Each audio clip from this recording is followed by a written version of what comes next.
we must appear inactive. When we are near, we must make the enemy believe we are far away. When far away, we must make him believe we are near. Victorious warriors win first and then go to war, while defeated warriors go to war first and then seek to win. If your enemy is secure at all points, be prepared for him. If he is in superior strength, evade him. If your opponent is temperamental, seek to irritate him. Pretend to be weak, that he may grow arrogant. If he is taking his ease, give him no rest. If his forces are united, separate them. If sovereign and subject are in accord, put division between them. Attack him where he is unprepared, appear where you are not expected. The greatest victory is that which requires no battle. To know your enemy, you must become your enemy. Engage people with what they expect. It is what they are able to discern and confirms their projections. It settles them into predictable patterns of response, occupying their minds while you wait for the extraordinary moment, that which they cannot anticipate. There is no instance of a nation benefiting from prolonged warfare. Treat your men as you would your own beloved sons, and they will follow you into the deepest valley. Even the finest sword plunged into salt water will eventually rust. Move swift as the wind and closely formed as the wood. Attack like the fire and be still as the mountain. When you surround an army, leave an outlet free. Do not press a desperate foe too hard. Opportunities multiply as they are seized. There are not more than 5 musical notes, yet the combinations of these 5 give rise to more melodies than can ever be heard. There are not more than 5 primary colors, yet in combination, they produce more hues than can ever been seen. There are not more than 5 cardinal tastes, yet combinations of them yield more flavors than can ever be tasted. Who wishes to fight must first count the cost. When the enemy is relaxed, make them toil. When full, starve them. When settled, make them move. The art of war is of vital importance to the state. It is a matter of life and death, a road either to safety or to ruin. Hence it is a subject of inquiry which can on no account be neglected. If you wait by the river long enough, the bodies of your enemies will float by. Know yourself and you will win all battles. To win 100 victories in 100 battles is not the acme of skill. To subdue the enemy without fighting is the acme of skill. So in war, the way is to avoid what is strong and strike at what is weak. Be extremely subtle even to the point of formlessness. Be extremely mysterious even to the point of soundlessness. Thereby you can be the director of the opponent's fate. Build your opponent a golden bridge to retreat across. The wise warrior avoids the battle. The whole secret lies in confusing the enemy, so that he cannot fathom our real intent. When strong, avoid them. If of high morale, depress them. Seem humble to fill them with conceit. If at ease, exhaust them. If united, separate them. Attack their weaknesses. Emerge to their surprise. What the ancients called a clever fighter is one who not only wins, but excels in winning with ease. Rouse him and learn the principle of his activity or inactivity. Force him to reveal himself so as to find out his vulnerable spots. One may know how to conquer without being able to do it. One mark of a great soldier is that he fight on his own terms or fights not at all. If you know the enemy and know yourself, your victory will not stand in doubt. If you know heaven and know earth, you may make your victory complete. You have to believe in yourself. He who is prudent and lies in wait for an enemy who is not, will be victorious. If the mind is willing, the flesh could go on and on without many things. If your opponent is of choleric temper, seek to irritate him. Pretend to be weak, that he may grow arrogant. Attack is the secret of defense. Defense is the planning of an attack. Thus the expert in battle moves the enemy, and is not moved by him. There are roads which must not be followed, armies which must not be attacked, towns which must not be besieged, positions which must not be contested, commands of the sovereign which must not be obeyed. Anger may in time change to gladness, vexation may be succeeded by content. But a kingdom that has once been destroyed can never come again into being, nor can the dead ever be brought back to life. Great results can be achieved with small forces. When one treats people with benevolence, justice, and righteousness, and reposes confidence in them, the army will be united in mind and all will be happy to serve their leaders. Attack him where he is unprepared, appear where you are not expected. Pretend inferiority and encourage his arrogance. Convince your enemy that he will gain very little by attacking you. This will diminish his enthusiasm. Ponder and deliberate before you make a move. If soldiers are punished before they have grown attached to you, they will not prove submissive, and, unless submissive, then will be practically useless. If, when the soldiers have become attached to you, punishments are not enforced, they will still be unless. If quick, I survive. If not quick, I am lost.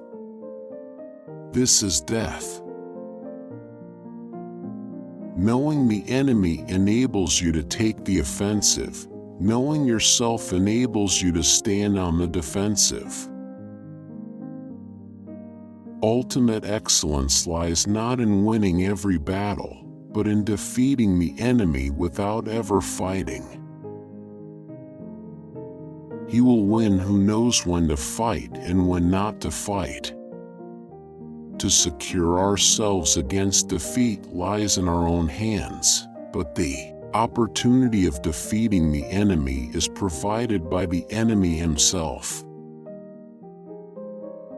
Bravery without forethought causes a man to fight blindly and desperately like a mad bull. Such an opponent must not be encountered with brute force, but may be lured into an ambush and slain. Mystify, mislead, and surprise the enemy. Wheels of justice grind slow but grind fine. It is easy to love your friend, but sometimes the hardest lesson to learn is to love your enemy. The general who advances without coveting fame and retreats without fearing disgrace, whose only thought is to protect his country and do good service for his sovereign, is the jewel of the kingdom. Move not unless you see an advantage. Use not your troops unless there is something to be gained. Fight not unless the position is critical. He will win who, prepared himself, waits to take the enemy unprepared. Never venture, never win. Plan for what it is difficult while it is easy. Do what is great while it is small. Every battle is won before it's ever fought. Be where your enemy is not. Disorder came from order, fear came from courage, weakness came from strength. Begin by seizing something which your opponent holds dear, then he will be amenable to your will. If he sends reinforcements everywhere, he will everywhere be weak. If his forces are united, separate them. Rewards for good service should not be deferred a single day. Water shapes its course according to the nature of the ground over which it flows. The soldier works out his victory in relation to the foe whom he is facing. The skillful tactician may be likened to the shuaijian. Now the shuaijian is a snake that is found in the Chang Mountains. Strike at its head, and you will be attacked by its tail. Strike at its tail, and you will be attacked by its head. Strike at its middle, and you will be attacked by head and tail both. But a kingdom that has once been destroyed can never come again into being, nor can the dead ever be brought back to life. To fight and conquer in all your battles is not supreme excellence. Supreme excellence consists in breaking the enemy's resistance without fighting. Know your enemy and know yourself, and you can fight 100 battles without disaster. If words of command are not clear and distinct, if orders are not thoroughly understood, then the general is to blame. But if orders are clear and the soldiers nevertheless disobey, then it is the fault of their officers. The opportunity of defeating the enemy is provided by the enemy himself. Who does not know the evils of war cannot appreciate its benefits. It is only the enlightened ruler and the wise general who will use the highest intelligence of the army for the purposes of spying, and thereby they achieve great results. Therefore, just as water retains no constant shape, so in warfare there are no constant conditions. Conform to the enemy's tactics until a favorable opportunity offers, then come forth and engage in a battle that shall prove decisive. When your army has crossed the border, you should burn your boats and bridges, in order to make it clear to everybody that you have no hankering after home. Hence, to fight and conquer in all your battles is not supreme excellence. Supreme excellence consists in breaking the enemy's resistance without fighting. If you know yourself but not the enemy, for every victory gained you will also suffer a defeat. He who advances without seeking fame, who retreats without escaping blame, he whose one aim is to protect his people and serve his Lord, the man is a jewel of the realm. In battle, there are not more than two methods of attack, the direct and the indirect, yet these two in combination give rise to an endless series of maneuvers. Energy may be likened to the bending of a crossbow, decision to the releasing of a trigger.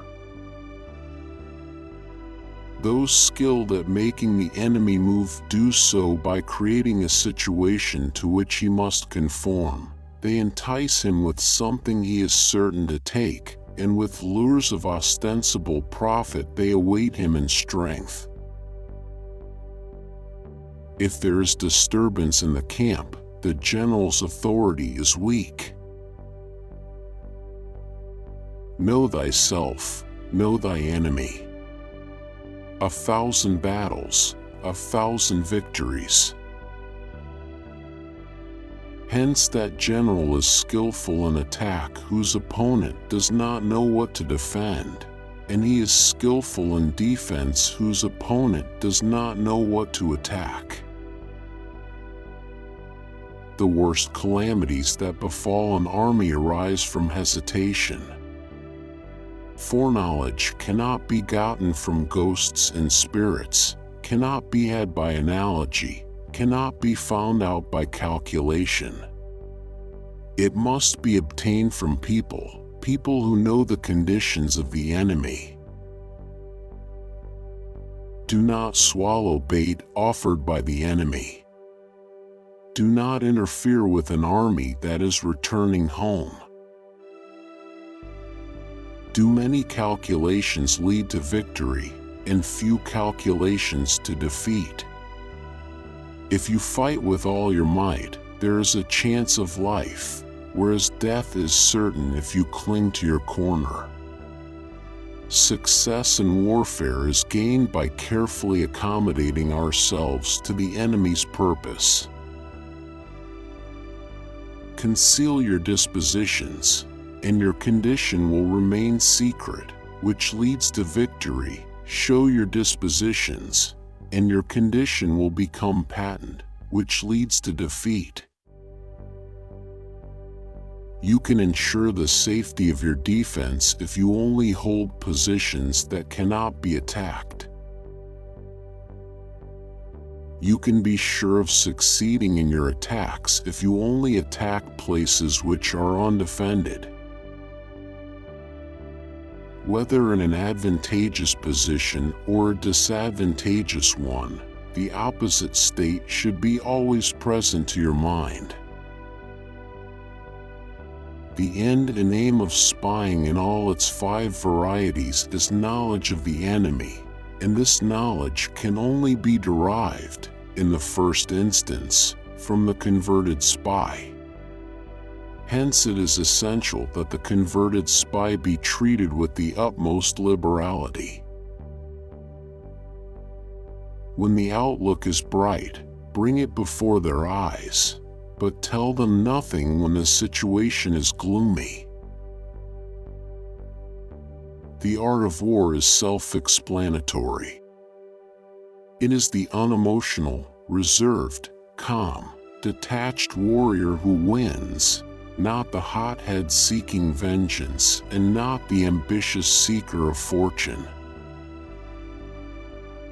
Invincibility lies in the defense, the possibility of victory in the attack. By reinforcing every part, he weakens every part.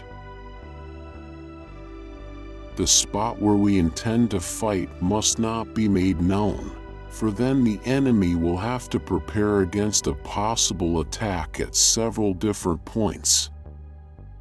We cannot enter into alliances until we are acquainted with the designs of our neighbors.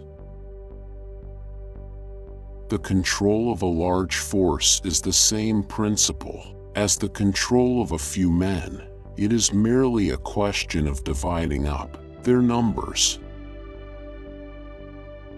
In war, then, let your great object be victory, not lengthy campaigns. Whoever is first in the field and awaits the coming of the enemy will be fresh for the fight. Whoever is second in the field and has to hasten to battle will arrive exhausted. There are not more than 5 primary colors: blue, yellow, red, white, and black, yet in combination they produce more hues than can ever been seen. It is the rule in war, if our forces are 10 to the enemy's 1, to surround him; if 5 to 1, to attack him; if twice as numerous, to divide our army into 2. Unhappy is the fate of one who tries to win his battles and succeed in his attacks without cultivating the spirit of enterprise, for the result is waste of time and general stagnation. No ruler should put troops into the field merely to gratify his own spleen. No general should fight a battle simply out of pique. If it is to your advantage, make a forward move; if not, stay where you are. Anger may in time change to gladness. Vexation may be succeeded by content. But a kingdom that has once been destroyed can never come again into being, nor can the dead ever be brought back to life. Confront them with annihilation, and they will then survive. Plunge them into a deadly situation, and they will then live. When people fall into danger, they are then able to strive for victory. Order or disorder depends on organization, courage or cowardice on circumstances, strength or weakness on dispositions. O divine art of subtlety and secrecy! Through you we learn to be invisible, through you inaudible, and hence we can hold the enemy's fate in our hands. When the common soldiers are too strong and their officers too weak, the result is insubordination. The good fighters of old first put themselves beyond the possibility of defeat, and then waited for an opportunity of defeating the enemy. When the general is weak and without authority, when his orders are not clear and distinct, when there are no fixed duties assigned to officers and men, and the ranks are formed in a slovenly haphazard manner, the result is utter disorganization. To lift an autumn hair is no sign of great strength. To see the sun and moon is no sign of sharp sight. To hear the noise of thunder is no sign of a quick ear. The general who does not advance to seek glory, or does not withdraw to avoid punishment, but cares for only the people's security and promotes the people's interests, is the nation's treasure. It is best to keep one's own state intact. To crush the enemy's state is only second best. All men can see the tactics whereby I conquer, but what none can see is the strategy out of which victory is evolved. When the officers are too strong and the common soldiers too weak, the result is collapse. It is only one who is thoroughly acquainted with the evils of war that can thoroughly understand the profitable way of carrying it on. 100 victories in 100 battles is not the most skillful. Subduing the other's military without battle is the most skillful. Like the sun and moon, they end but to begin anew. Like the 4 seasons, they pass away to return once more. He who relies solely on warlike measures shall be exterminated. He who relies solely on peaceful measures shall perish. The principle on which to manage an army is to set up one standard of courage which all must reach. Danger has a bracing effect. No ruler should put troops into the field merely to gratify his own spleen. No general should fight a battle simply out of pique. Standing on the defensive indicates insufficient strength, attacking, a superabundance of strength. Supreme importance in war is to attack the enemy's strategy. Know the enemy and know yourself. In 100 battles you will never be in peril. When you are ignorant of the enemy, but know yourself, your chances of winning or losing are equal. If ignorant both of your enemy and yourself, you are certain in every battle to be in peril. Hold out baits to entice the enemy. Feign disorder and crush him. For the wise man delights in establishing his merit. The brave man likes to show his courage in action. The covetous man is quick at seizing advantages, and the stupid man has no fear of death.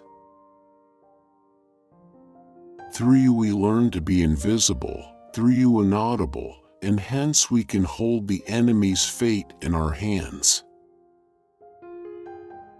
If you are near the enemy, make him believe you are far from him. If you are far from the enemy, make him believe you are now. So long as victory can be attained, stupid haste is preferable to clever dilatoriness. All warfare is based on deception. We are not fit to lead an army on the march unless we are familiar with the face of the country, its mountains and forests, its pitfalls and precipices, its marshes and swamps. When we are near, we must make the enemy believe we are far away. In the practical art of war, the best thing of all is to take the enemy's country whole and intact. To shatter and destroy it is not so good. So, too, it is better to recapture an army entire than to destroy it, to capture a regiment, a detachment, or a company entire than to destroy them. Regard your soldiers as your children, and they will follow you into the deepest valleys. Look on them as your own beloved sons.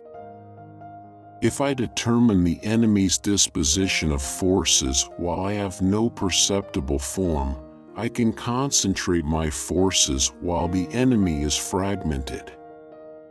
The pinnacle of military deployment approaches the formless. If it is formless, then even the deepest spy cannot discern it, nor the wise make plans against it. The art of war is of vital importance to the state. A leader leads by example, not by force. You can be sure of succeeding in your attacks if you only attack places which are undefended. You can ensure the safety of your defense if you only hold positions that cannot be attacked. If we wish to wrest an advantage from the enemy, we must not fix our minds on that alone, but allow for the possibility of the enemy also doing some harm to us, and let this enter as a factor into our calculations. Regard your soldiers as your children, and they will follow you into the deepest valleys. Look upon them as your own beloved sons, and they will stand by you even unto death.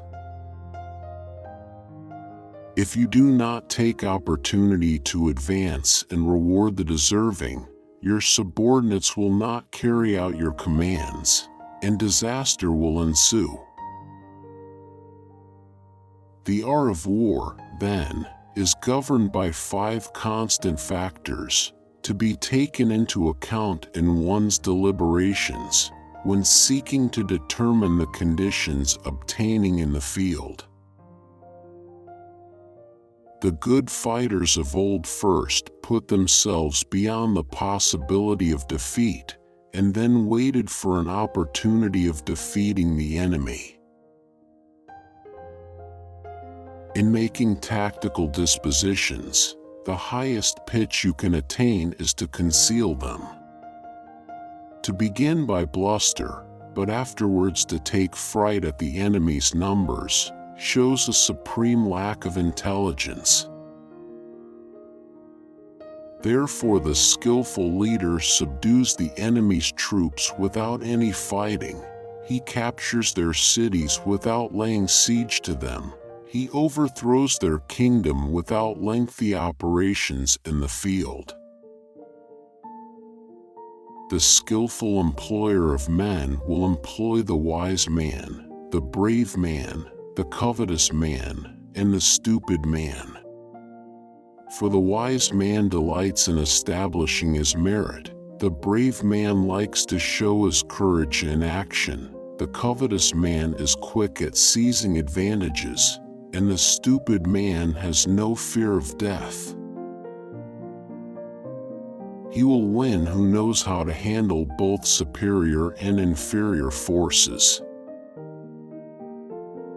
If you know the enemy and know yourself, you need not fear the result of 100 battles. Thus it is that in war the victorious strategist only seeks battle after the victory is won, whereas he who is destined to defeat first fights and afterwards looks for victory. These military devices, leading to victory, must not be divulged beforehand. Pretend to be weak, that he may grow arrogant. First lay plans which will ensure victory, and then lead your army to battle. If you will not begin with stratagem but rely on brute strength alone, victory will no longer be assured. Thus, what enables the wise sovereign and the good general to strike and conquer, and achieve things beyond the reach of ordinary men, is foreknowledge. At first, then, exhibit the coyness of a maiden, until the enemy gives you an opening. Afterwards emulate the rapidity of a running hare, and it will be too late for the enemy to oppose you. In difficult ground, press on. In encircled ground, devise stratagems. In death ground, fight. Strategy without tactics is the slowest route to victory. Tactics without strategy is noise before defeat. He wins his battles by making no mistakes. Making no mistakes is what establishes the certainty of victory, for it means conquering an enemy that is already defeated.